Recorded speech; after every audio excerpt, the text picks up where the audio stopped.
What's up, everybody? Welcome back. If you are new, my name is Dave. I own a 2004 C8 Corvette. So if you're into Corvette content and you find that interesting, don't forget to hit that subscribe button down below. Now, this is an ongoing series that I've been doing with other YouTubers called In the Passenger Seat. These are fellow YouTubers that I bring on, obviously live here to a podcast style. And these are YouTubers that I kind of talk with on a regular basis and just want to get to know them more on a personal level, kind of get to know the person behind the camera and bring that to everybody. And also, this is live, so obviously feel free to ask any questions down below. And as you can see from the title of this video, I am joined today by my buddy Tyler over at That Snapchat Yellow C6. Sorry, that's a mouthful, buddy. What's going on, guys? Hope everybody watching's having a good day. And as always, it's definitely a pleasure to be here and get to know each and every one of you guys a little bit better, and also Dave. So yes, thanks for joining me. Thanks for joining me, of course. Absolutely. First, we're going to get into it. What's the meaning behind That Snapchat Yellow C6? Honestly, saying, like Yellow C6. And by the way, this is like, obviously I have a Yellow C5, and if you didn't know that, you can guess that by the name of my YouTube channel. This is the first other OEM yellow Corvette that I have on the channel here. And yeah. Tyler, you and me started around the same time. Mm-hmm. And you're one of my OGs. I'm probably one of your OGs. So, go into why the YouTube name That Snapchat Yellow C6. I bought my Corvette back in 2017, February 2017, and I wanted to make a YouTube channel with it. I'd always loved Corvettes and everything, so really it's no more than just not even a funny way, just something kind of different I thought to make up, making it after the color of an app on your phone's kind of funny to me. So that Snapchat Yellow C6. That's how that came to be. Nothing really too special. Got you. I thought maybe you were just like into Snapchat or something. No, I mean, I do Snapchat, but okay. Cool. So give everybody a little bit of a rundown on if they head over to your channel, where are they going to find, what kind of stuff do you got going on, and what do you have here in the future? So basically, guys, my channel is more of a little bit less structured than Dave's. Dave, I will commend you for being super consistent. Probably the most consistent YouTuber I know of personally. One of the most that I've seen. Yeah, absolutely. But if you come to my channel, you're going to see probably more racing action than you would on Dave's. We'll do some crazy stuff. It's been a while since I've done it, but back especially at the beginning of the channel, and unfortunately these videos really didn't get a lot of views because it was a brand new channel. And I got some videos of me getting the ticket at Streetcar Takeover Charlotte for doing a burnout. We've done a few top speed pulls in the Corvette on the highway, plenty of racing. I've dialed back off of that a little bit in the past little while. I guess as I gotten older, I've toned down a little bit, but we all do. Yeah, really, you see a little bit of everything. Me and my buddy David, I believe he's actually watching this right now too. But me and him, he's got a C7 Corvette, and we'll work on it, or we'll shoot a video for my car. He's helped me pull the diff out of my car when we took it drag racing. I don't remember what track we went to where I broke my diff, but me and David yanked it out. So you'll see, a little bit of everything. We just like to have fun, and I don't try to run this thing as a job yet. I'm really just still trying to enjoy YouTube before it gets too serious. Hopefully that will be something that comes in the future, but I'm not trying to rush into anything right now. So I hear you. What do you have done to the C6 currently? And then I know you've had a little bit of engine problems. We'll get into that in a little bit. But what do you got done there? I'll kind of start from the beginning, from when I bought my car, and progress it all the way up to now. Let me take a second. I want to make sure we're caught up on these on the chat here. Let's see here. Yeah, everybody's just chit chatting away. All right, cool. Yeah. By the way, I'll let you know if we have any questions. I got you. Great white North Corvette. I think I said that right. Yeah. It's blocking it there. I can't see it, but I saw you on Instagram the other day, man. That's a beautiful, beautiful C8. But Anyway, so again, bought the car back in 2017. It's February 2017. Car was bone stock when I bought it. I drove to Raleigh, North Carolina, which is roughly about an hour and a half away. And I always like buying stock cars because when you buy a modified car, you really don't know what's done to it. And most of the time, if the person's modifying it, they probably ran it pretty hard, which I do that too, but I know I did it and not somebody else. So anyways, bought the car. You don't know if you're picking up somebody else's headache. That's exactly right. Why do you want to get rid of it? You know, everybody asks that. Oh, but I just want to move on. Yeah, well. Yeah, why? Right? Oh, it's time. Yeah. Yeah, but got the car, again, bone stock. So first thing I noticed about the car that I could not stand was how quiet that it was. Mine didn't come option with the NPP exhaust.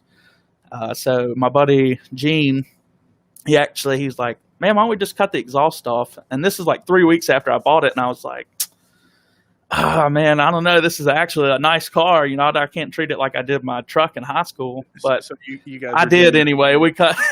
You wanted to do the Street Speed 717 muffler mod? Oh god, no! And I didn't burn my old truck either. So, but anyways, we chopped the exhaust off on it, man, and I had a lot of fun with it like that. So that was February-ish, maybe early March, and then I drove it stock, other than a muffler delete, if you will, all the way up until October.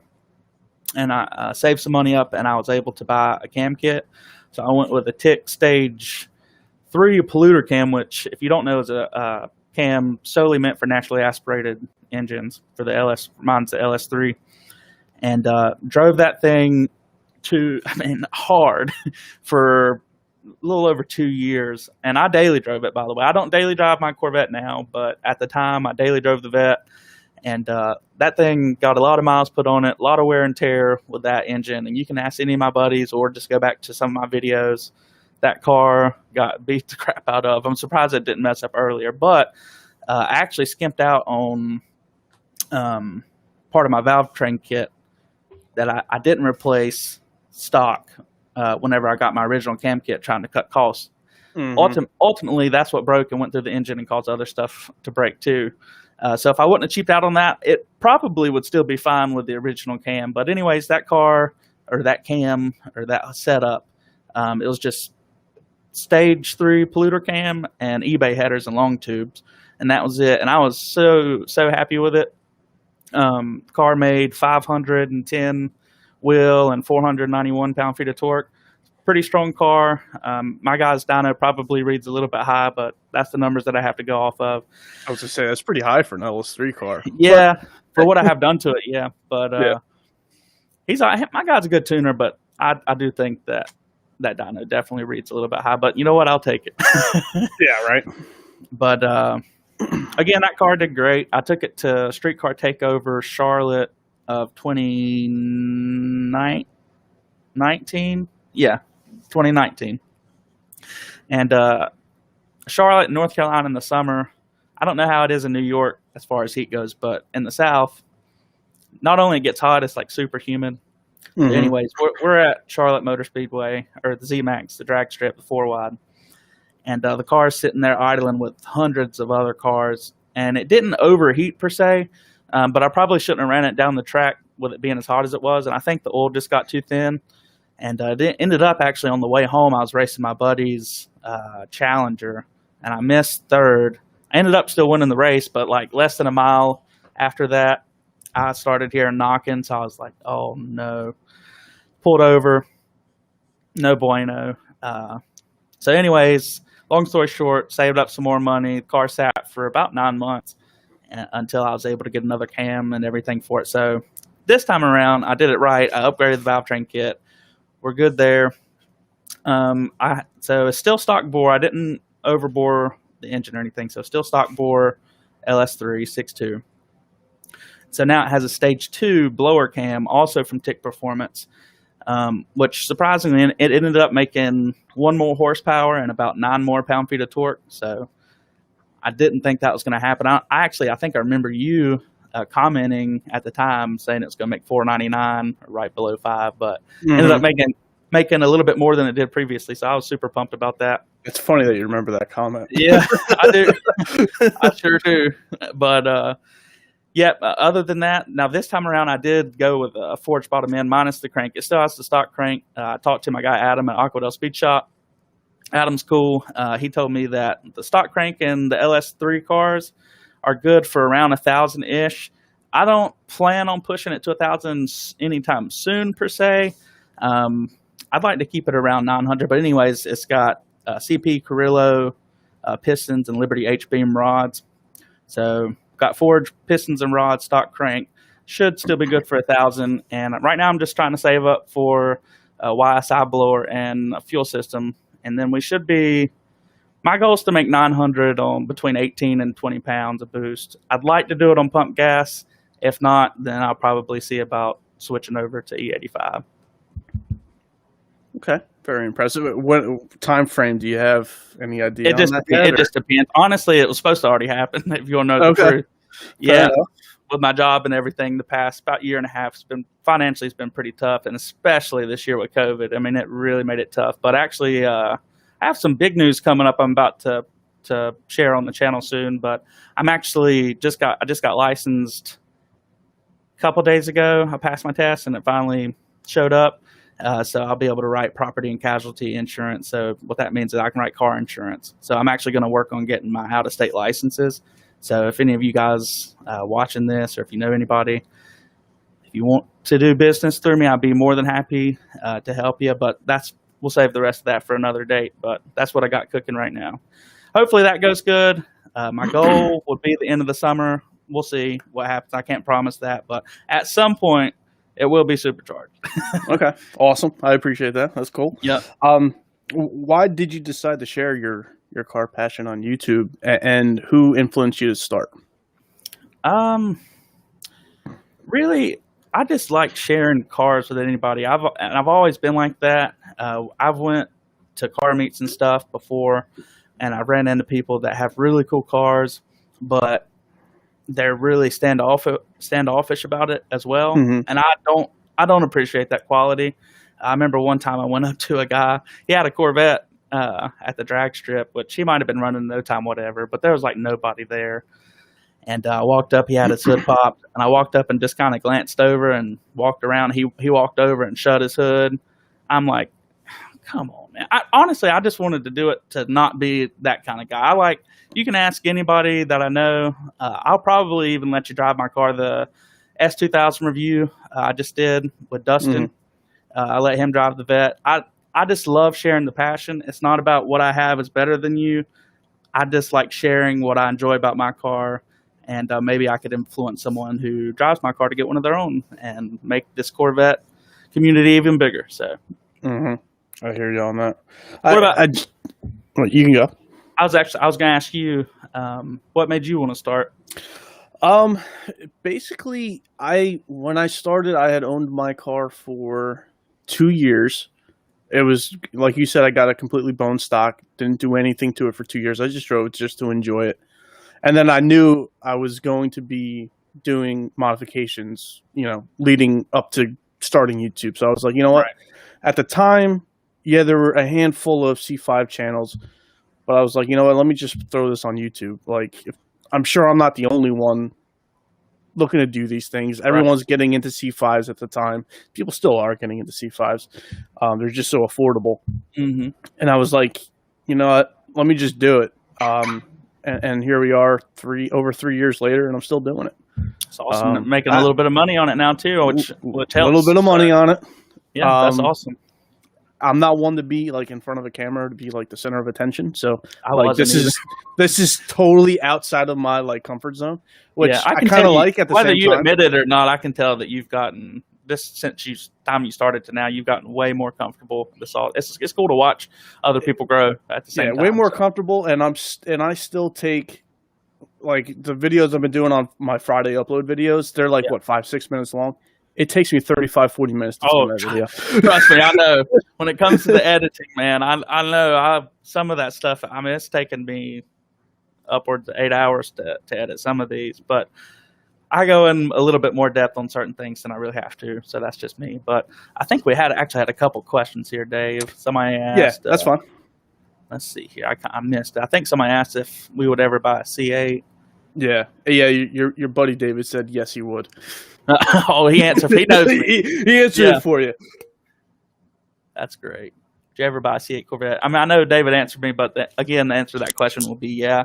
I love the C8 Corvette. I know it got a lot of hate going from front engine to mid engine, but at the end of the day, guys, this is still Chevrolet or GM is like nobody else. They're in this business to make sales, and if they kept going the route that they were going, it was going to fall behind performance-wise with a lot of the other sports cars that they were trying to compete with.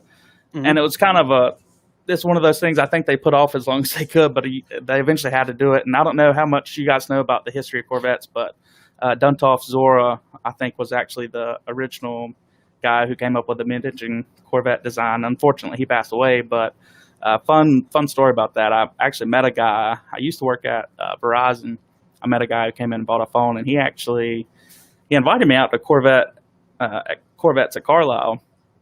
For whatever reason, I wasn't able to make it that year, but he knew Duntov personally. I thought that was pretty cool. Thought that was really cool. But I'll get back to the C8 thing. Yeah, they're awesome cars. The mid-engine's really cool. I haven't gotten to drive or ride in one yet. I'll be pretty excited when that day happens. So. Yeah, no, I hear you. I have not. I've sat in one, but I haven't driven in one or been the passenger in one. Gotcha. I haven't sat in one. I think David actually has sat in one, if I'm not mistaken. Let's see. JW's Garage. Yeah, he offered up an A&A kit too. Really? He's on YouTube as well. JW's oh yeah, I know. Garage. Yeah, I know. Yep. Let's see. I'll have to talk to you on that, man, for sure. I think we're sort of caught up now. Yeah. I was just my next question for you was gonna be just when and where did your passion for cars start? We all have that story that got us into cars. So right. I was wondering what your story was. From a young age, long story short, Matchbox cars basically, or Hot Wheels, whatever. Playing with Hot Wheels cars. My mom would always get me Hot Wheels cars. And also, I never saw my dad's Corvette, but he had a 85 C4. He always told me stories about it. And when I was little, I thought it was the coolest thing. And I guess I've always kind of been geared towards GM over Ford, probably for that reason. But that's pretty much what started my passion for it, man. Just listening to my dad talk about it or playing video games. I was really competitive with like racing games when we were younger. So I guess that kind of stems into wanting to have a fast car. So that's pretty much that. Probably most young boys or young adults, young men, whatever, their story of getting into cars for the first time, it probably all ties into that pretty close. Yeah. I hear you on that. What was your first car? My first car, my mom bought me a '93 Silverado for $500, $500. I would still have that. It was actually a truck. It was I would still have that car, but unfortunately, my dad actually wrecked it. He flipped it in a creek. I wish I could post pictures up here. I'd show you the picture of it, but yeah. Yeah, that's funny. Actually, if you would have given that to me ahead of time, I probably could have posted it up here. I didn't know. I got you. Oh, it's all good. It's all good. What was your first car, Dave? Oh man, nobody even wants to know that one. Come on now. I do, because I grew up not in a car family. By the way, other than my dad, nobody in my family gives two rips about cars. So everybody thinks of me like I'm, you know how it is. Why don't you want a car like that? You don't need that. Like, I get it. Yeah. So I grew up. I mean, my mom drove Toyota Camrys. So my first car was her '88 Camry that she no longer drove. It was actually, she gave it to my sister, and then my sister gave it to me. It had like 180,000 miles on it. I drove it for a Camry. That thing is just getting broke in. I know. I drove that thing for a while because I got my license in 03. No, 02. So I drove that thing until like 04, 05. So I drove it for like 2-3 years. Drove it to college for a few years, and it did all right. But then I forget what happened to it, but whatever happened to it. What's that? Go ahead. I was going to say, do you wish you could have it back? Oh, hell no. No, I do. I wish, most people wish they could have their first car back, I guess, just for nostalgia reasons. But I wish I could have my truck back, boy. I'll tell you that. Yeah. This thing had a hole in the exhaust that was probably like this. So whenever somebody was riding with me, they're like, dude, you got an exhaust on this thing? I'm like, nah, bro, it's just a hole in it. All right. I had to turn the overdrive button off just to get going. That thing was such a turd, but whatever. Like you said, it drove first forever. car is first car, man. You just need something dependable. The only thing, my truck was super dependable, but man, it was not good on gas. It got probably 12 or 13 miles to the gallon downhill. I believe it. What other cars did you have after that? Let's see. I had that's my only truck actually. I'll tell you a funny story. So I had my truck, and then for graduation, my mom and my aunt were nice, and I wish I could go back and change time, but I can't. My mom and aunt were nice enough to buy me a 2003 Acura RSX Type S. Okay.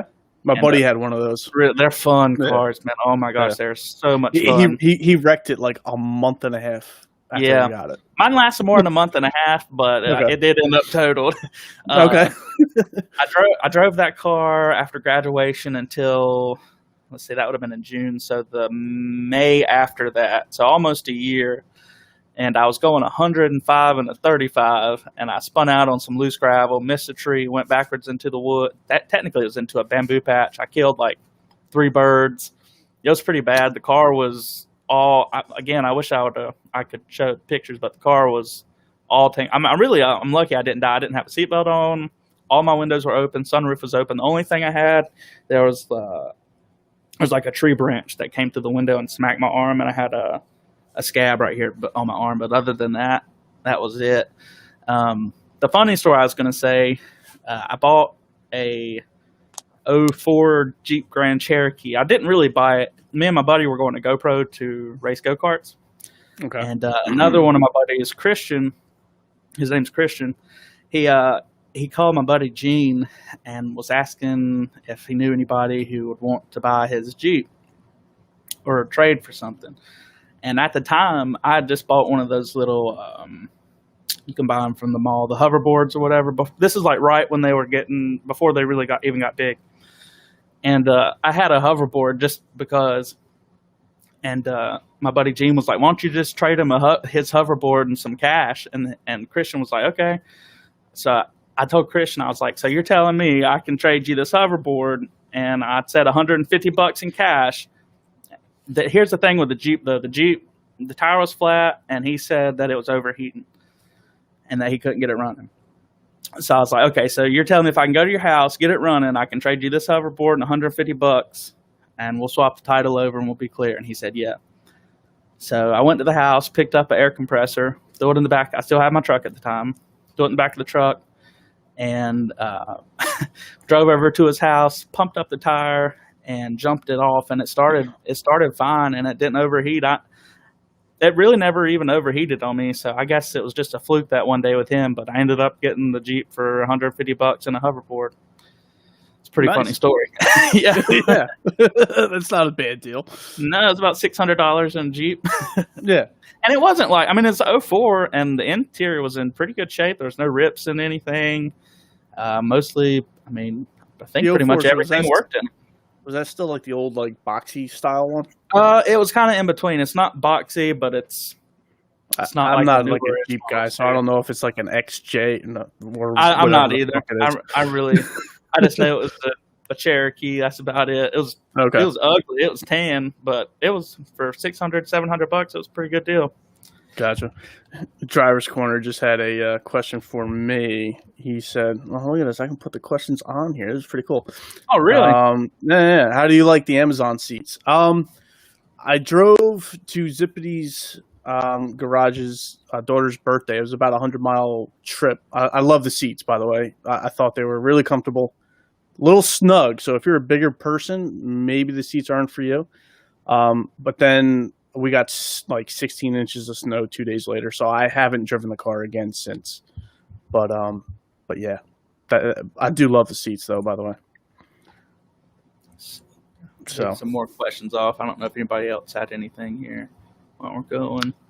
I think there were some comments just on what everybody had, Gotcha. what their cars were. Let's see. Great White North Corvette said his first car was a '79 Trans Am. That's sick. Yeah, That is awesome. I would love to put a Trans Am in my garage. 403. That's sick. That is cool. Was there any car that you regret selling or getting rid of? Yeah, absolutely. So I told you the story about an '03 RSX Type S. I love that car so much that I bought another one. I bought an '05 RSX Type S. Now this one was a one owner. Lady bought it at the Acura dealership in Greensboro, North Carolina, when it was new in '05. And then she kept it until she traded it in like 2 or 3 days before I showed up. And the car was meticulous, had every bit of history on it that you could ask for, one owner, you name it. And I ended up getting that car. But I wish I wouldn't have traded it in on the Corvette, but I did. I traded it in on the Corvette to try to knock down off the price a little bit. If I could go back, I would have just not done that and kept that car because, for one, it's really good on gas. For two, it's really comfortable. Mm-hmm. For three, and I've talked about this in a couple of different review videos that I do. Don't get me wrong, I love my Corvette. I love that it's pretty fast for a naturally aspirated car.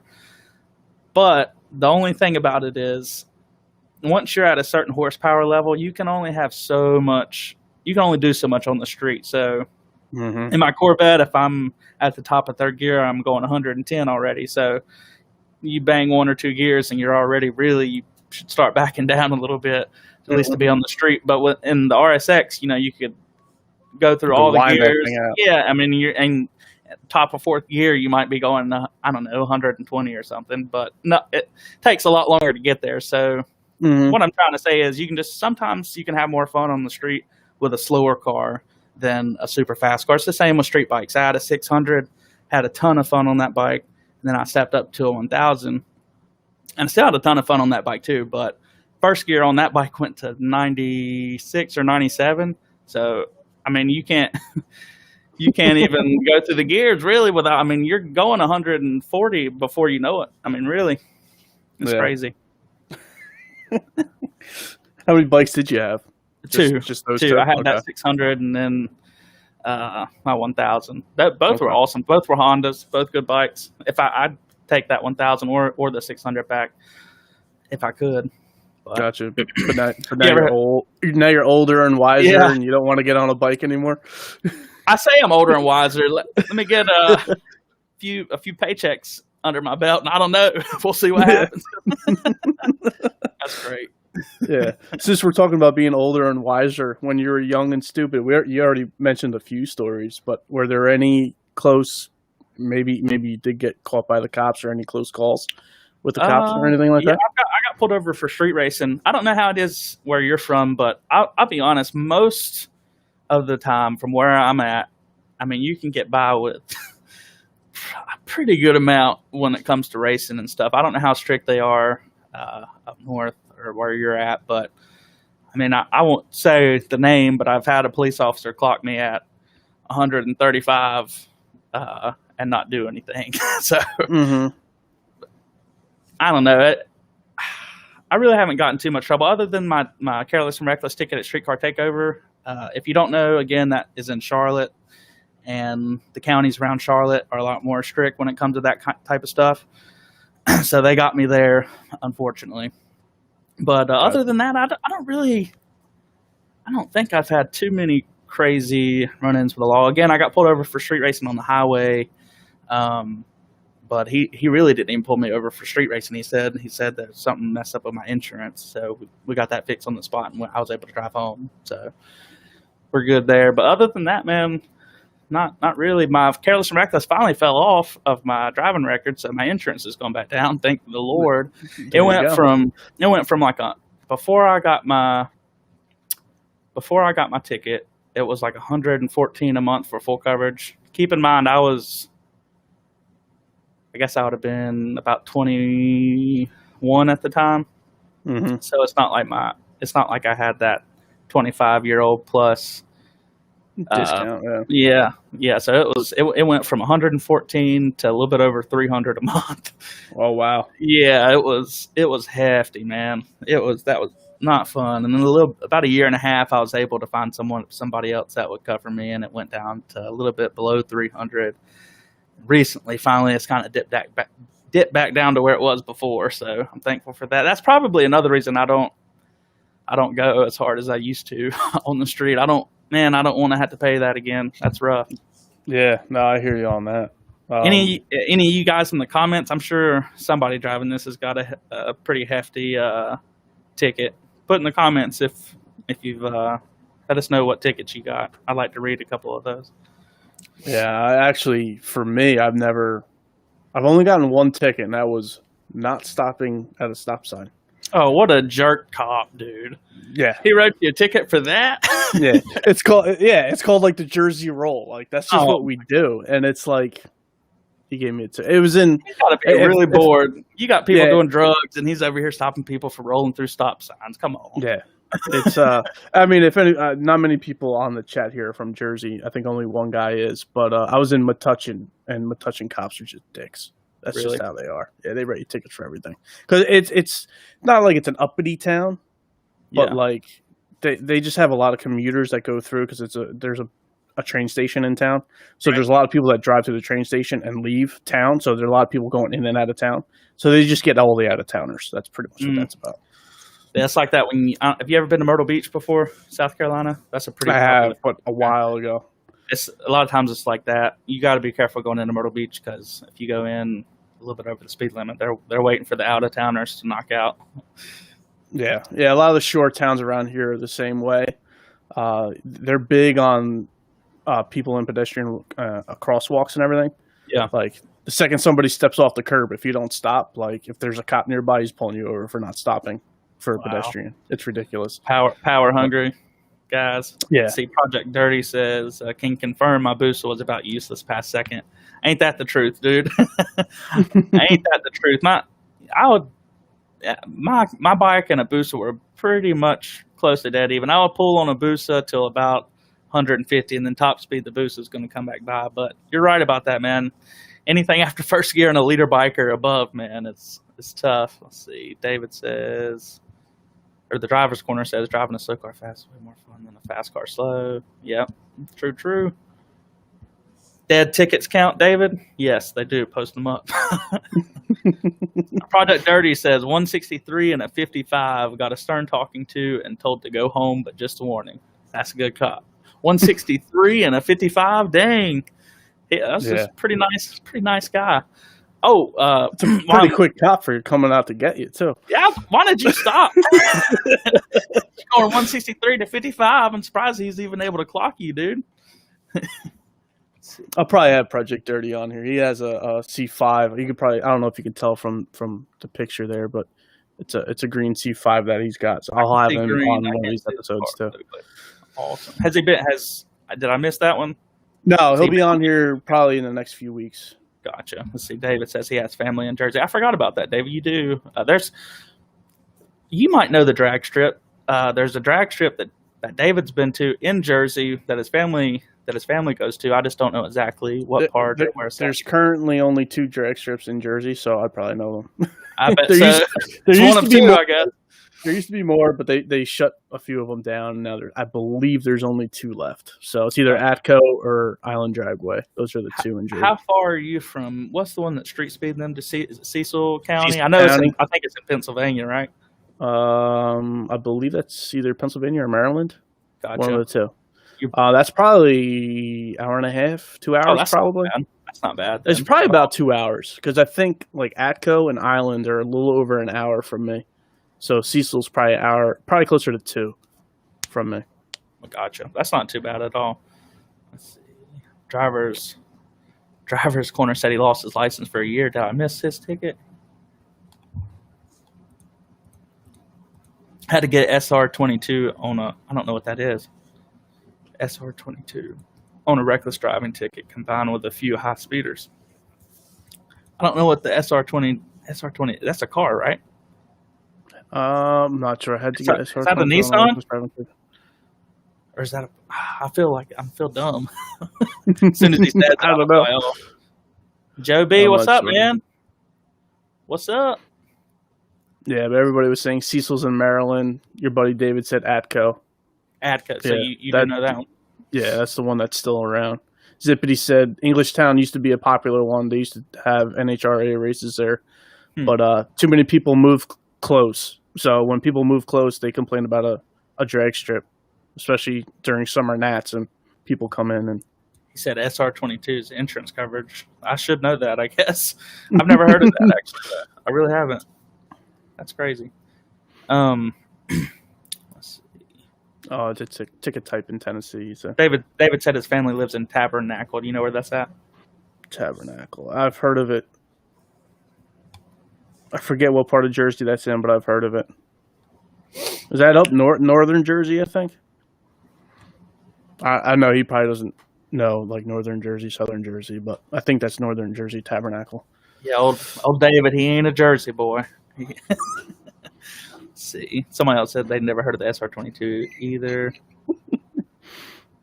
Tabernacle's down South Africa. Right there. That's a good name. Whoever wrote the never heard of that either. Yeah, that's probably my somebody's trolling you, man. Yeah, that's probably my troll from last week who had a little bit of fun.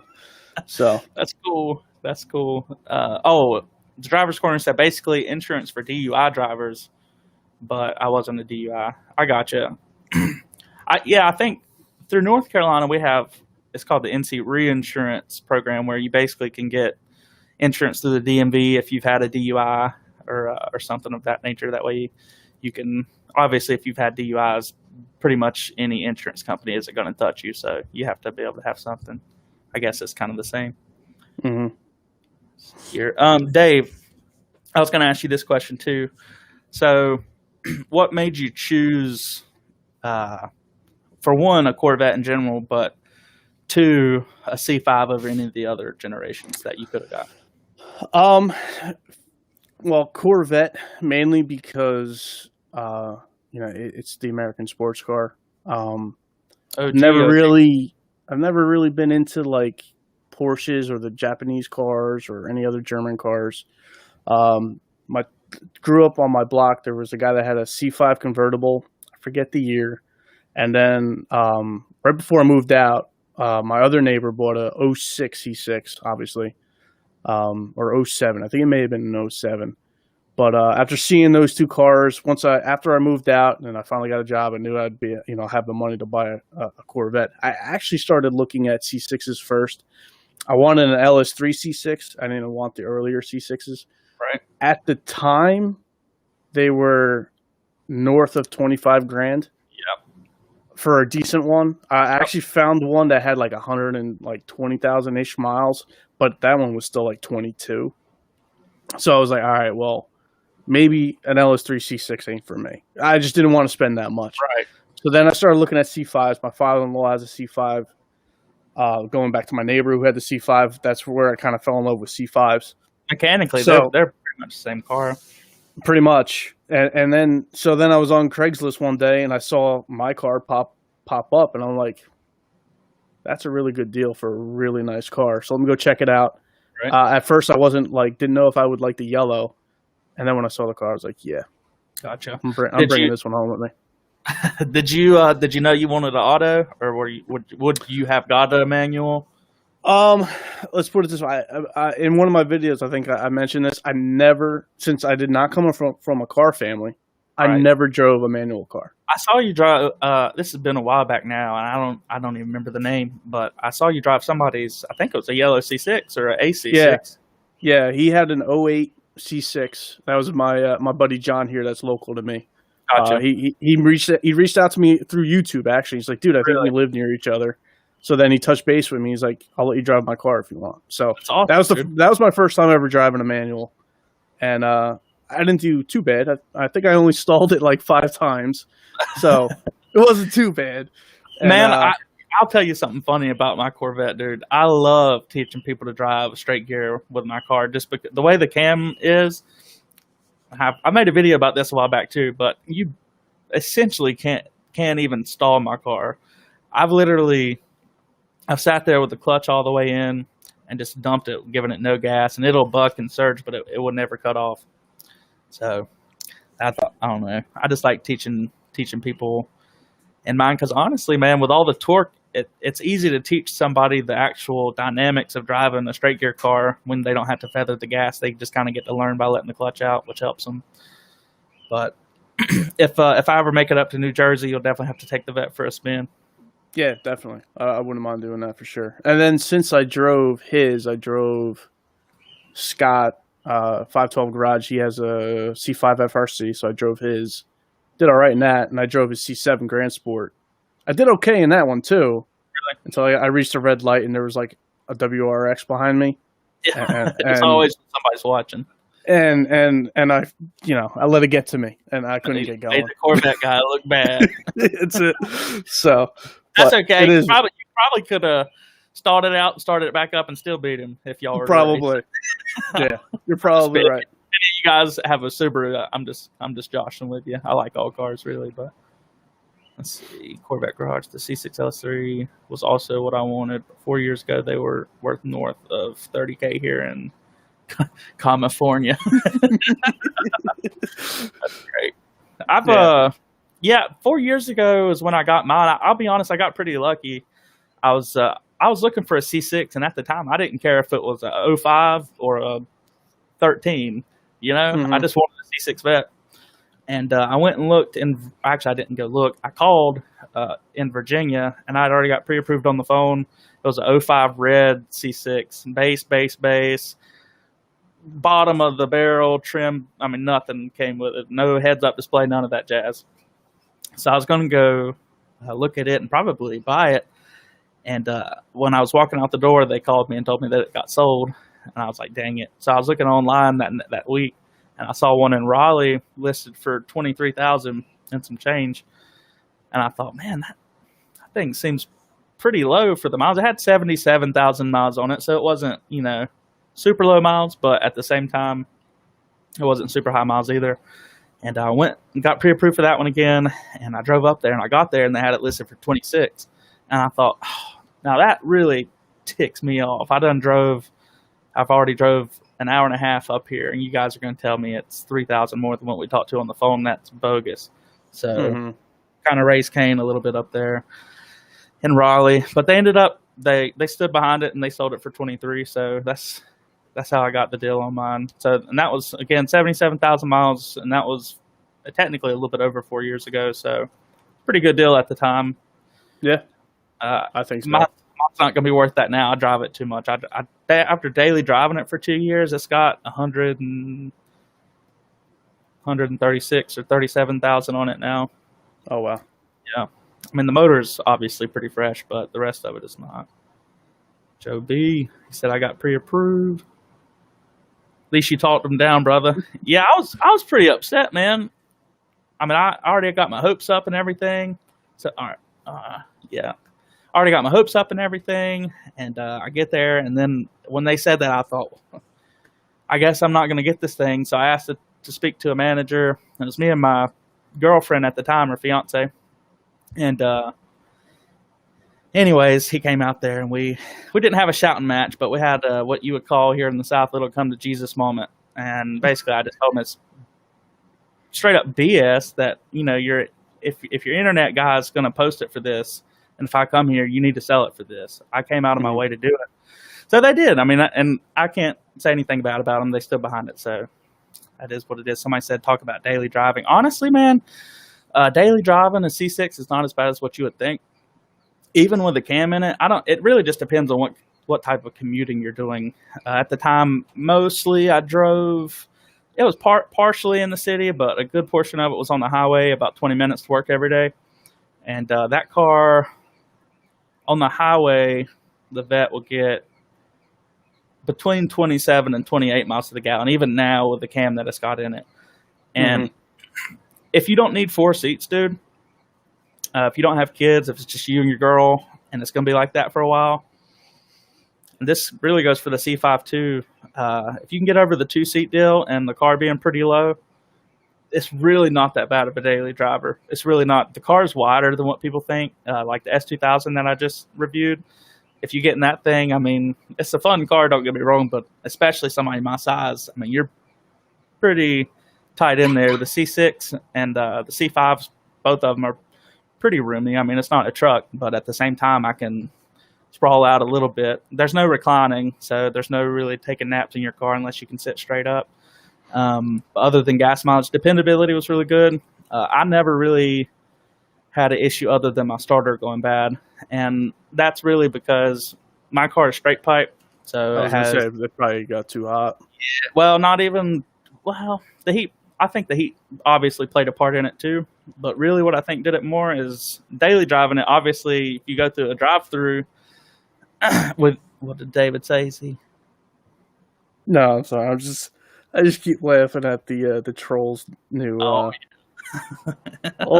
his accounts that he keeps creating. They're just funny.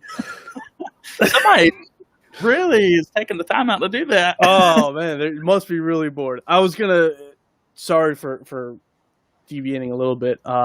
Driver's Corner asked, is it worth going from a C5 to a C6 Grand Sport? I was gonna say, Diet Coke, who's here on the chat. He went from a C5 Z06 to a Grand Sport. So he's commenting now that he loves it. Head and shoulders better than the C5. So just letting you know. Let's see. David says, Tyler says I'm a disgrace to Corvette owners. LOL, because I haven't washed it in forever. True, dude. I can't say anything this week, but the weather's been terrible here. By the way, guys, I apologize. Most of the time I'd have a better camera setup, but today has been a struggle, and that's an understatement. Yeah, this almost didn't happen. Yeah, it really didn't. I got home today after, again, with my new work stuff, getting some stuff set up over in High Point. I got home, or technically before I left, the power cut off at about 10 this morning, and I got back, and I just assumed that it would probably be back on, and it wasn't, and I was like, oh my gosh, the one day that we have a live stream set up, there's going to be no power, but it came back on shortly after 6 or so I was able to come in here and get everything set up, but I didn't have time to get everything I needed for my camera, so it's a crappy webcam for right now. Mm-hmm. Somebody said talk about the camera. I'll show you the camera, I guess. Let's see. That was just my troll, I think. Oh, was it? I think so. I blocked them already, so that's Gotcha. probably who it was. Sorry. Oh, you're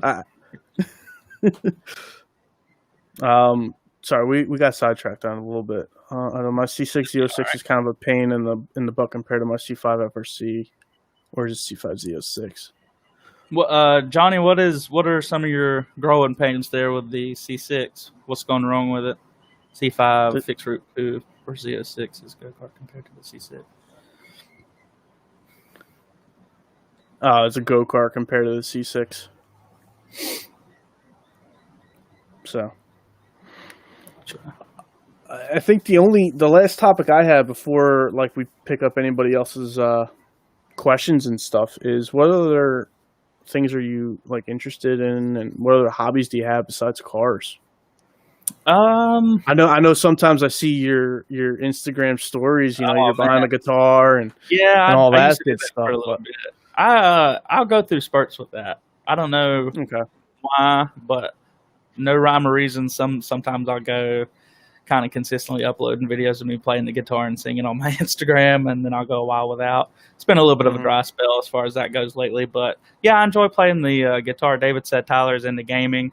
I guess so. I've actually been thinking about if anybody will be interested in watching. I'm gonna mention it in one of my videos, but I thought about doing some live streaming for like playing iRacing and stuff. We'll get a lobby with some guys in there. If anybody would be interested in watching, I might start doing some of that on the side too. Gaming, I like playing the guitar. I don't know. I'm one of the people that I like doing a little bit of everything. You can ask David in the comments there. Sorry, I'm reading my my troll's comment again. He's having fun. Oh yeah. C5 is so simple and more like little race car, unique body style, no electric doodads. Johnny, I'll have to say I've you've had one, so you probably know more than me. But from what I've read, the C5 is actually the one with the electrical issues most of the time over the C6. I don't. Is that true, Dave? C5s do have a lot of electrical issues. A lot of that stems from the grounds. All the grounding points just tend to go bad. You just need to get in there and clean them. That's usually where a lot of your electrical issues stem from. Yeah. But it's an aging car. There's no way around the car being 17 plus years old. That's exactly right. I mean, you think about other cars that came out in 97 to 04. I mean, really. Mm-hmm. I mean, that's kind of crazy if you think about it. Yeah. JW's garage also said C5 ground issues. Yeah, and I forget how many grounding points there are, but the main ones that go bad are the ones in the engine bay and in the driver footwell. Those are the ones that tend to give you the most issues. So if you can get in and clean those, you'll be better off. But you're probably always going to have some type of issue. Something, I guess, I wouldn't say this is an electrical problem, but something I wanted to mention I thought was pretty cool. I didn't know about the C5 was you can read your OBD. That video that you made, I didn't know that until you made that video, and you can't do that on the C6s and up. I think the C5 is the only generation where you can check your own codes. Researched after I saw that video, yeah, C5, to my knowledge, is the only one that you can do it with. I wish they would have kept that. Me and David were actually talking about that a few days ago. His check engine light came on, and got to take it somewhere to get it read. So, or either that or have your own reader. Yeah. My troll wants to know when I'll allow him to call into the show. You know what? Maybe. I almost would have. If Tyler wasn't able to make it on today, I would have had like an open mic night. So then you would have been able to call in. Man, that'd be pretty cool. That'd be interesting to do. Open mic night. Yeah. And now he gets hit. David said his check engine light went back off. No news is good news, I reckon. That's it. Just pretend like Johnny, it's not there. Yeah, Johnny, that's the troll just copying names. I'll be interested to see what his next name is when he comes in. But Johnny Moron. Yeah. Yeah, that's true. A 90 Driver's Corner said his is a 97, just 24 years old, not mad about minor issues. That's very true. It's something that comes with the age of the cars. I don't care what you get, something will be wrong with it. Yep. That's just the way the cookie crumbles. Somebody said something. That's the troll. Man, I've had a lot of fun on here tonight, man. I was, I don't know. I enjoyed it. I've enjoyed talking to everybody on here. And here, Driver's Corner asked or said, you bypass the air pump, any bad effects? I have not had any bad effects from that. From what I've read, it does throw a code, but I never got that code. But then I got the car tuned like a few weeks later. So maybe I didn't have enough startups or whatever to throw the code. But the tune took care of any codes anyway. Dave, I was going to ask you another question. If you could change anything about your car the way it sits now, what would it be? I know you just got your cam. Is there anything that you'd want to... Have you ever thought about going supercharged? Are you pretty much tapped out on where you want to be? No. Let's just put it this way. I have a growing list in my phone of what I want to do. And that list is still growing. Let's see it. Let's hear the list, man. I want to see what you got on there. So I want to build the trans. So I want to get an RPM level 5 trans. I'm assuming stick auto is what you're probably right, or what's that? Did you want to stay auto or stay auto? Yeah. Okay. Yeah, and just go over to level 5. I believe I know RPM doesn't like list what the horsepower ratings for their transmissions are, but the level 5 should get me to my ultimate goal. Gotcha. I spoke with Project Dirty offline a few days ago. He told me which torque converter to get, an FTI. I would love to get either an ANA kit or an ECS kit. So obviously go blower. Both the trans and the torque converter will handle that. And then I want to do wheels and maybe C6Z brakes. I want to get the yellow C6Z brakes. Oh yeah, man. I want to get CTS-V brakes. Okay. I think they're the same brakes, right? They're just the Z06, the C6 Z06 and the V wheels, or the V brakes. Yeah. I want to say that the V brakes are figure I could be wrong on that. They might be the same. You're probably right. Let's see. Yeah, that's a pretty intensive mod list you got going on there. Yeah. And then obviously if I get the Z brakes, then I need wheels. Yeah. So if I get Z brakes, that will depend on what wheels I get. So Gotcha. I think we'll see. But that list is like forever growing. Right. Yeah. I have stuff in my, even if you get everything on that list will still be there in another form of something else that you want for your car. Yeah, and I think I already have stuff in my cart I'm getting C6 Z51 sway bars, new end links. I already have C6Z shocks. I think they're in the other room. Oh yeah. And I have, what else do I have right now? And I have a Veraram air intake that I need to put on the car. Solid. And I want to do heads too. I got to do heads too, man. I want to do heads, but I don't know. Yeah.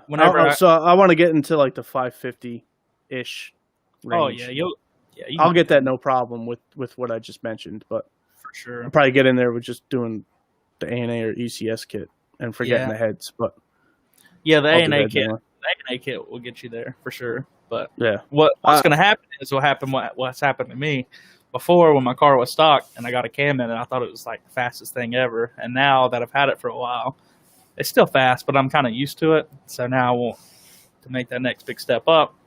But I think I saw in the chat, I know this is probably a question for you, Dave. The other David, North Carolina David, asks, which do you prefer, C5, C6, or C7?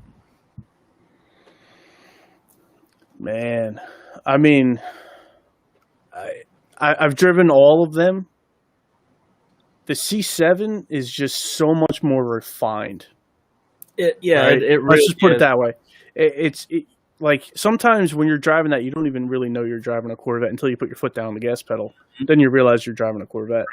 Right. But when you're driving like a C5, C6, they're still kind of raw, and I feel like you can get those sideways a lot easier than a C7. Even though a C7 has more power, right? I feel like you can get a C5 or C6 sideways a lot easier. The thing that's weird about the C7 to me is, and I'm pretty sure David can attest to this too, I don't know what it is, but every C7 that I have driven, if you're gassing it, you got the traction control off, when it does spin, it's like an unpredictable. I don't know if it has something to do with the electronic LSD in it or what, but every time I'll spin it, it wants to either kick far one way or the other, where in the C6, it's almost like when my tires spin, it basically stays straight.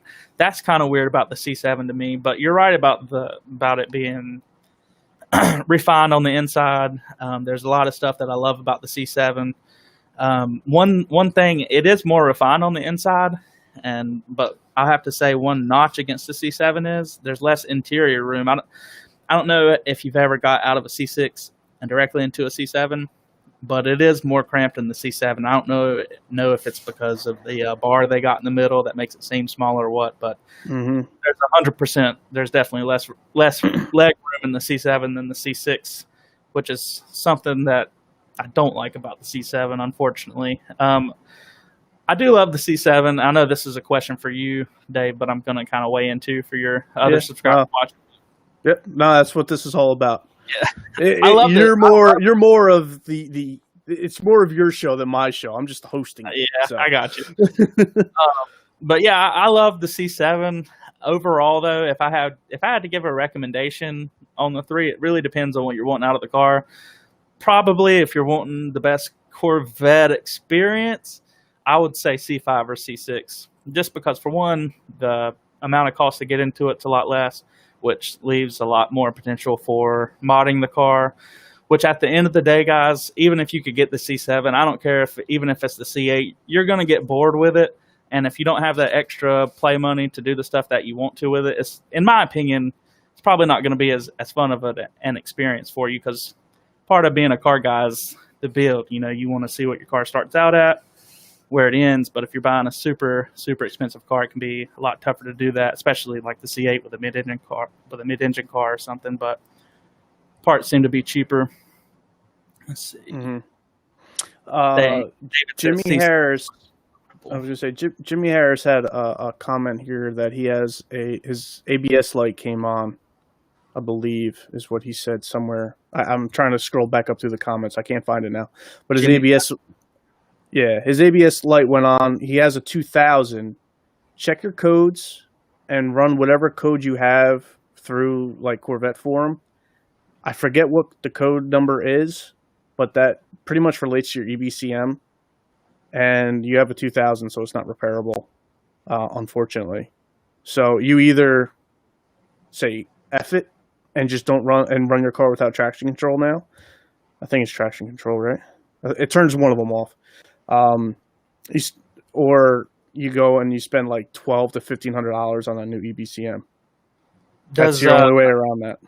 Does that also cut out your ABS? Because I know that on my car, whenever there's a weird thing with my car, it doesn't do it often, but sometimes it does it for no rhyme or reason. It'll pop up and say traction management something. I don't even remember what it says, but basically no traction control, and it also cuts off the ABS. I learned the hard way. I was riding with another one of my buddies, Josh, and we were going, I don't even know, we were probably 120 or so, and getting ready to go into a corner, and I went to grab the brakes, and the front wheels locked up. And when you're not expecting that to happen, you got to watch for. I don't know if that would be the same thing with the C5, but something to be cautious of. So. Yeah, I don't know. I forget if it cuts the ABS off or not. I don't think it does. I think it just turns traction off, but I'm not 100% sure on that because I haven't had the issue. And with the 01, 04 cars, it is repairable. I think there's like 5 soldering points. You just have to resolder. Granted, you got to take the unit out. You got to split the unit open, but it is a repairable unit where the 97 to 2000s is not. Gotcha. 2001 Corvette said it's code 1214. So just run your codes and see what code you have. I see. Somebody says they put their girlfriend to sleep with narcotics so they could hang out here. Cool. Yeah, that was 2001 Corvette. Matt Smith says, age-old debate, C5Z versus a C6 base. That's a good one. I'll say the C5Z is going to be much more exclusive car, and probably you're going to hold your value more on it if you take care of it. As far as performance goes, I think they're pretty close to on par with each other. I know the C5Z, I think, makes 405, and depending on which C6 base you get, you're either going to make 400 crank or 430. It's hard for me to say, man. I've never actually driven a C5Z. I'd like to. I don't know. That's kind of tough. To me, it will come down to which C6 it was. If you got a 08 and up with the LS3, and it also wasn't like a bottom of the barrel trim packet, I would probably go with the C6. Just for one, you're already starting with more displacement. Better heads and everything else too. Yeah, it's gonna you're opening up more with the C6 as far as headroom. Not that the C5Z can't be a nasty car modified either. Both are good options, but it really, again, it just depends on what you're trying to do. See, 2001 Corvette says C7 is tight, C6 is much more comfortable. Yep, much agreed. Let's see. Oh, Jimmy Harris said yes, traction control, sometimes both. Was that to the ABS too, or is that yeah? That's to traction and ABS, I believe. Yeah. Wow. Okay. And Deputy's Garage. My buddy Jeff likes to just keep busting my chops over the manual versus auto thing. He told me I'd have to go with a C6 base since I can't drive a manual C5Z. He's cutting the joke, man. He's cutting the joke. Yeah. That's funny. I mean, I have an auto Corvette, so I got to take it. Driver's crap most of the time, I'll be honest, but you own it, so that's cool. You own it, so when you own it, you got a shirt up about it. Yep, that's it. That's cool, man. Let's see. Typically, this is JW's Garage. Typically, it's an ABS sensor causing it. Very few EBCM needs replacing, but if needed, call J&D Corvette in Bellflower, California. Ask for Jamie. Note taken. Yeah, and then a few about the codes there. And then Project Dirty said it's pretty easy to turn the code off in the computer, and you won't have traction control or ABS, but your dash won't be lit up. So I do know that tuners can do that. Oh, another thing with tuning stuff out with the C. Did the C? I think the C5 has it. Did the C5 have the skip shift? Yes, I Worst believe. feature. Zippity's Garage. You can answer that question because obviously I don't know, but I'm pretty sure it does. Oh gosh, when I got my car, I hated that because if you're just trying to drive the car easy, almost every time it's going to put you into from first to fourth. Which, if you have an exhaust on the car, if anybody's outside of the car, they're going to think, "Wow, what an idiot! This guy doesn't know how to drive. He just skipped 3 gears." But yeah, he said yes in all caps. I feel you there, man. That's great. But I mean, I don't know if there was anything else you wanted to bring up, Tyler, for yourself or your channel. I mean, other than guys, any advice for anybody looking for a C6 or anything like that? Do whatever it takes to buy it. I don't. That's what I always say. Like, you know, of course, any used car, you're going to take a chance, whether or not it's going to die a mile later or it's going to last for the next 10 years. You're not going to have a single issue, right? You're just going to take that chance with whatever used car you have. Like, I don't think there is, personally. There's no better bang for the buck, no matter what Corvette you get for that price point. I agree, and that's the biggest appeal to Corvettes is what other car can you get at that performance level for the same price that you're going to get with a Corvette. I don't think you're going to beat it. I really don't, especially with you can modify Corvettes for, especially C5 and C6 for really pretty cheap. I mean, depending on what you're doing, I mean, it's still cars, so it can get expensive. But like the whole cam kit, including the install for mine, out the door is like $3,000 originally for my first cam install. And I mean, if you think about it, that's a pretty big performance jump for $3,000. And that, again, that's installation and tuning, the whole nine. It cost me about $3,000. So.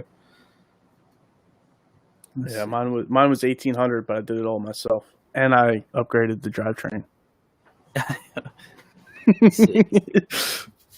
Somebody said just rev it up to skip into second. Yeah, I know. I mean, I know you can do that, but it's just one of those things that you don't even want to have to think about it. So whenever I had my cam put in, I had him tune that out through HP tuners. Oh, okay. Yeah, I didn't. They also sell, to my knowledge, skip shift delete, where you just take them. Well, it's not. I guess they're not selling it. You just take out the module, I guess. Is that how that? I'm not sure how it works, but I know my buddy John, the car that I did drive, he had the 1 to 4 removed. I don't know if you plug something in, you unplug something. I don't know how it worked, but he had it removed. Gotcha. Let's see. The one LS3's motor to have. Yeah, I mean, other than that, man, I know you guys, it's getting late. You guys are probably getting ready to go to bed and everything, but as far as my channel goes, guys, if you guys get a chance, feel free to head on over to That Snapchat Yellow C6 YouTube channel. Again, links in the description too, by the way. Thank you for all the socials. For that very much. You can expect a video this week. I'm going to be doing an update video for 2021. Just kind of going over some of the plans that I have set for the car. I didn't really talk about everything here just because there's not enough time in the day, but really looking forward to the summer and everything. Planning on going to a lot more car meets this year, and just getting back to the roots. My biggest thing right now is trying to over cinematic everything, it's going to be back to just GoPros and going and making content because that's where it's easier. It's easier. Yeah. I mean, workload on yourself that way. Yeah, because I mean, you can spend an hour to whatever it is filming a video, but then you can spend another 3-4 hours editing it. My edits aren't crazy. We talked about this the other day. My edits aren't crazy. Like, when I do a 6-minute video, it takes me maybe 45 minutes to edit that. And I do it all on my phone. It's like, so I'm down and dirty with it. I don't go crazy. Me and Dave were talking earlier. New Jersey, Dave. Yeah. We were talking earlier. He uses Power Director Pro on his phone. I used that for 2.5 years, 2 years, 2.5 years until I got my iMac, and then I bit the bullet, went ahead and got Final Cut Pro because I wanted to do some more cinematic stuff. But basically the whole reason I even said that is because if you guys are thinking about starting your own YouTube channel, just do it. I mean, you have the resource you need with your phone. And if I had any, not that I'm a huge subscriber milestone guy here, but if I have any advice to anybody, if you're trying to start a YouTube channel, it's just upload. Don't worry about making it too nice, because you just got to get content out at the end of the day. That's why Dave is at 5,000 subscribers.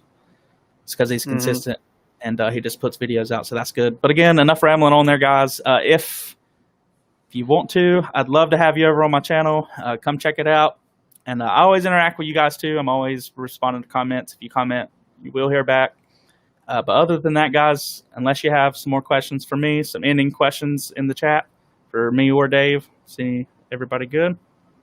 David said, no, I'm not. Hold on a second. David said, no, I'm not doing YouTube. I can send them to your channel right now, because David has a YouTube channel. That yellow 5th gen, and he had you guys go right now before he probably goes and deletes it off of there. Go to that. I remember he had the yellow 5th gen. He's the guy that had the yellow 5th gen. Now he's got a C7. Yep. Okay, I remember that car back in the day. And he has 5 things I hate about my car. Just watch that video. It's pretty good. David's probably yelling at me right now on his end, but let's see. Yeah, he said, I don't know what you're talking about. Yeah, he does, guys. he probably just deleted it. Yeah, probably. Got a little upset about the cup holders in that car and the visors. Actually, it was actually a pretty good video, I thought. But 2001 Corvette, thanks for the sub. I appreciate that very much. Very much so. But if nobody else has questions, I appreciate the time and the effort that you did to running these podcasts. I know it takes a little bit, so it's much appreciated. Yeah, appreciate you jumping on. And maybe, once I work through all this, work through everybody that I want to bring on, maybe I'll have you back on again. Yeah, it'd be cool. This is fun to do. So I think so too. But again, thanks to your subs for taking the time out and watching this. It's much appreciated. Okay. All right, guys. If that's it, we're going to end it right here. Stay tuned for more in the passenger seats. I'm going to be bringing on some of the guys that are here in the chat, bringing them on here as well, and a few others that don't really make it into the chats here. But thank you all for tuning in. Enjoy the rest of your Tuesday night, and I'll see you again next week. Have a good night.